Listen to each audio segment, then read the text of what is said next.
So I've been covering Capcom's descent into absolute madness with buying into DEI for months and months now, how they keep pushing the woke leftists, how they keep going for Western localizers who utterly destroy everything they do, have come out and said how much they rely on their Western localizers. And when the localizers tell them, hey, we need to censor this because the Western market doesn't like beautiful women with big bobs and big butts, how they just want to say, oh, that's a good idea. We'll censor it.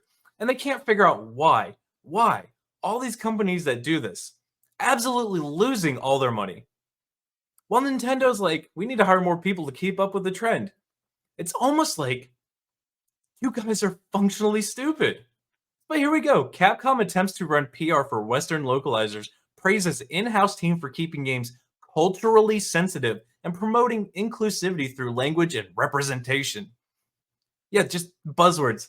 Buzzwords for the feminists out there destroying everything good.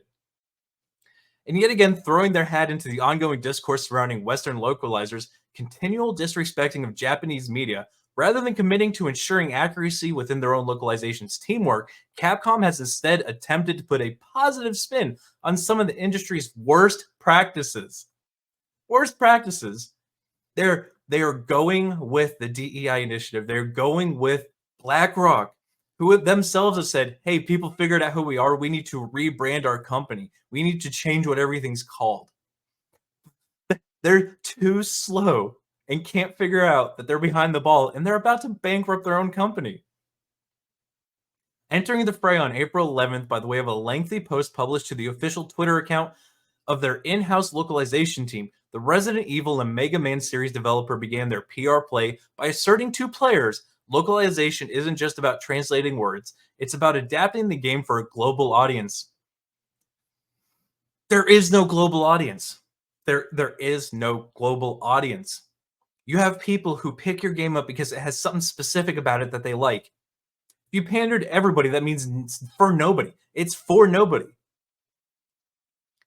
Think cultural nuances, idioms, and regional flair. A good localization makes players feel right at home wherever in the world they are. No, no, no, no, no, no, no, no. I don't play Fallout because I live in a post-nuclear wasteland. It's not representative of me at all, but it's a good game. How, I guess I should preface that. You know, I don't live in a nuclear wasteland yet.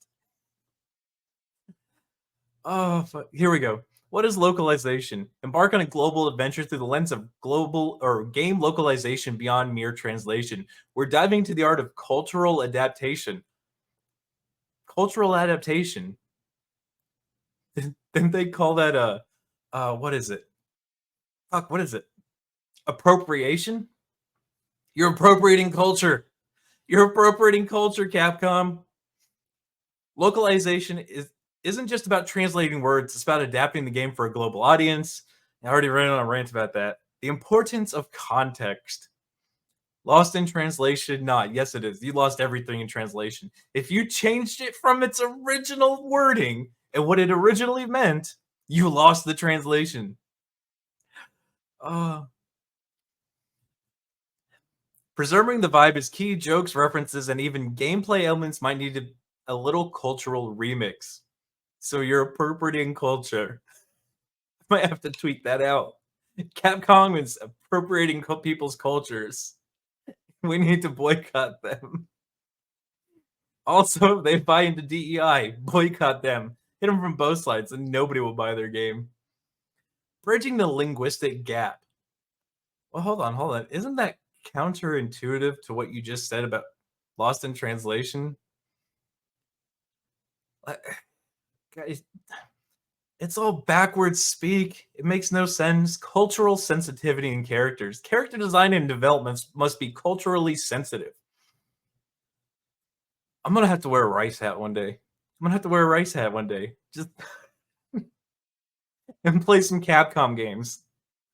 I'll go buy some from like a used bin somewhere so I don't actually give Capcom money.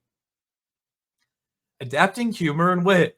Human often relies on cultural references and wordplay, making it a challenging aspect of game localization. Translators must carefully navigate puns, jokes, and cultural references to maintain the intended comedic effect. Dude, some of the most racist people on the planet are Asian. Like, I'm just gonna throw that out there now.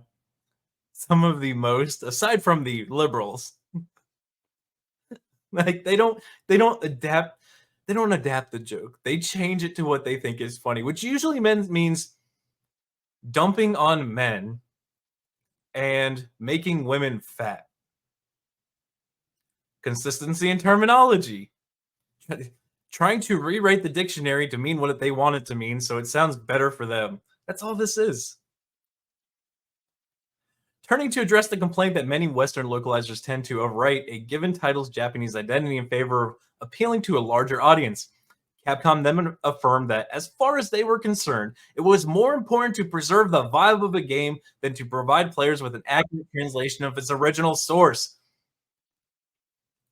That contradicts the damn post right here.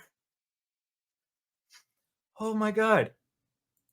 Yeah, see, they, they just lie to you about everything. They just lie about everything. Yeah, this breaks down everything they said in the tweet, which I already did because I'm smart. I've got a 199 IQ. Just kidding, I'm mildly retarded myself. All right, some more of the cover in the tweet. Where's the rest of it? All right, so back to it. Interestingly, as noted above, this is not the first time Capcom, whose own history of international censorship includes covering up Ashley and Ava's default outfits in the Resident Evil 4 remake, yes, censored for Western audiences. You know, the same audience that touts women making OnlyFans and being online prostitutes. But put it in a video game. It's terrible. It's terrible. Editing out Japanese rising sun imagery from E Honda's stage in the Capcom Fighting Collection. Yeah, so yeah, erasing Japanese history for American audiences. And completely removing Armika's butt slap from her Super Arts animation Street Fighter V. That's right. Sexiness is not allowed in video games, only on OF. Only on OF is sexiness allowed. How dare you? How dare you think a fake character looks sexy? In 2023 social sustainability statement published to their official investor relations page, the company argued that depending on the country, simply translating games developed under Japanese norms can end up hurting users unexpectedly due to historical, religious, or cultural differences. Which is why, if you ever notice, they never put the transgender flags in Middle East releases. They never do it. They only bend the knee to the woke weirdos and the transgender weirdos in the West. So yeah, long story short, Capcom is going full in on bending over and spreading their cheeks for the Western woke weirdos, doing absolutely nothing to make the company sustainable, shitting on its investors, making sure that they don't make money, to suck off some transgender weirdo. Another company that's going to end up absolutely failing in the next couple of years, and I love to see it. I love to see it. I can't wait for all the layoffs, all of them. I want them all gone. I want to start from zero. Zero.